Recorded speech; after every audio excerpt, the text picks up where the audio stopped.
Assalamualaikum warahmatullahi wabarakatuh. Kami dari kelompok 1B akan mempresentasikan tentang gerakan pembaruan dalam Islam. Tokoh yang kami bahas adalah Muhammad Iqbal. Muhammad Iqbal dijuluki sebagai Bapak Pakistan. 1. Biografi Muhammad Iqbal. Muhammad Iqbal dikenal juga sebagai Allama Iqbal, adalah seorang penyair, politis, dan filsuf besar abad ke-20. Allama Iqbal lahir 9 November 1877, Sialkot, Punjab, India, Britania. Meninggal pada 21 April 1938 pada umur 60 tahun. Ia dianggap sebagai salah satu tokoh paling penting dalam sastra Urdu dengan karya sastra yang ditulis baik dalam bahasa Urdu maupun Persia. Alasan Muhammad Iqbal membuat pergerakan tersebut. Gagasan Muhammad Iqbal, khususnya pada pembaruan hukum Islam di India, banyak dipengaruhi oleh dinamika sosial yang terjadi di kalangan masyarakat Eropa. Iqbal merasa bahwa ijtihad merupakan kebutuhan yang sangat mendasar dalam mengembangkan hukum Islam yang mengacu pada kepentingan umat dan kemajuan umum. Menurut Iqbal, pemahaman terhadap Al-Quran dan Hadis sebagai sumber etika harus mampu mengadopsi dinamika perkembangan zaman. Pembaruan hukum Islam sebagaimana dilakukan oleh Muhammad Iqbal tidak terlepas dari pandangannya terhadap sumber-sumber hukum Islam. Hal ini dapat diuraikan secara singkat sebagai berikut. Yang pertama adalah Al-Quran. Seperti disinggung pada awal pembahasan, Al-Quran adalah sumber etika yang mencakup berbagai aspek hidup termasuk aspek hukum.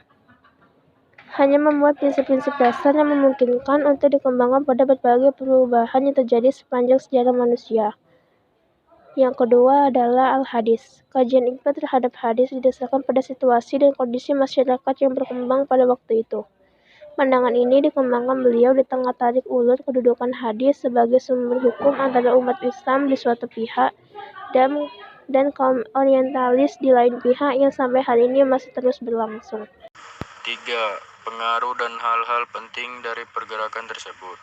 Pemikiran Iqbal juga memengaruhi beberapa intelektual Muslim Indonesia, antara lain Ahmad Syafi'i Ma'arif. Pengembangan gagasan Iqbal oleh Ahmad Syafi'i Ma'arif terlihat dalam usahanya untuk membedakan antara Islam sejarah, historik Islam, dan Islam cita-cita, ideal Islam. Pandangannya ini sangat mirip dengan prinsip dinamika dan konservasinya Iqbal. Ia mengungkapkan pentingnya melakukan pergerakan tajdid. Pandangan Muhammad Iqbal tentang pengaruhnya pembaruan Islam. Yang pertama, pemikirannya tentang Al-Quran. Iqbal percaya kalau Al-Quran itu memang benar diturunkan oleh Allah kepada Nabi Muhammad dengan perantara malaikat Jibril. Al-Quran adalah sebagai sumber hukum yang utama dengan pernyataannya, Al-Quran adalah kitab yang lebih mengutamakan amal daripada cita-cita. Namun dia berpendapat bahwa Al-Quran bukanlah undang-undang. Dia berpendapat bahwa penafsiran Al-Quran dapat berkembang sesuai dengan perubahan zaman. Yang kedua, pendapatnya tentang hadis. Kajian Iqbal terhadap hadis didasarkan pada situasi dan kondisi masyarakat yang berkembang pada waktu itu. Pandangan ini di tengah tarik ulur kedudukan hadis sebagai sumber hukum antara umat Islam di suatu pihak dan kaum orientalis di lain pihak yang sampai hari ini masih terus berlangsung. Tentu saja maksud dan pemahamannya berangkat dari kajian tersebut berbeda pula. Umat Islam didasarkan pada rasa tanggung jawab yang begitu besar terhadap ajaran Islam. Sedangkan orientalis mengkajinya hanya untuk kepentingan ilmiah, bahkan terkadang hanya untuk mencari kelemahan ajaran Islam. Yang ketiga, pandangannya tentang istijad. Munculnya persoalan-persoalan baru dalam kehidupan sosial akan menimbulkan problem-problem baru dalam bidang hukum. Dalam menggali pesan teks keagamaan yang universal, tentu dibutuhkan upaya maksimal yang sering disebut dengan istijad.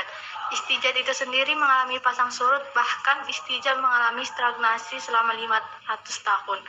Hal ini menjadi sejarah gelap umat muslim yang sebab kekhawatiran terjadinya disintegrasi umat pasca jatuhnya Baghdad ke tangan Mongol.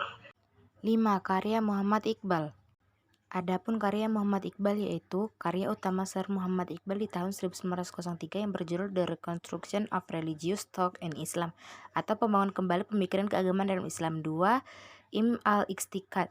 Ini merupakan risalah ekonomi yang ditulis Iqbal atas anjuran Thomas Arnold gurunya pada tahun 1903. 3. The Development of Metaphysics in Persia, A Contribution to the History of Muslim Philosophy. 4. Asrar-i Qudi atau Rahasia Pribadi, diterbitkan oleh pengarangnya pada tahun 1915. Salah satu karya utama yang berisi ajaran mengenai ego insan. Baiklah teman-teman, sekian presentasi dari kelompok saya yang luar biasa. Saya ucapkan terima kasih. Assalamualaikum warahmatullahi wabarakatuh.